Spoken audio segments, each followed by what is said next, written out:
നമ്മൾ കഴിഞ്ഞ വീഡിയോയിൽ എടുത്ത പറിച്ച കാപ്പിക്കുരു ഉണക്കി പൊടിച്ച് കുത്തിയിട്ടിരിക്കുന്ന കാപ്പിക്കുരു വറുത്തിരിക്കുന്നതാണ് നിങ്ങളിപ്പോൾ കാണുന്നത്.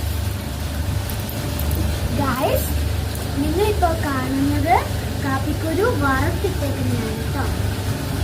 വറുത്ത കാപ്പിക്കുരു പൊടിച്ച് വറുത്ത് കാപ്പിപ്പൊടിയായിട്ട് റെഡിയാക്കി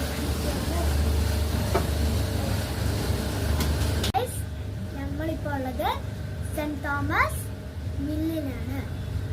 ഇവിടെ മുളക് പൊടിയും മല്ലിപ്പൊടിയും എല്ലാ സാധനവും പൊടിച്ചിട്ട് കൊടുക്കുന്നതാണ്.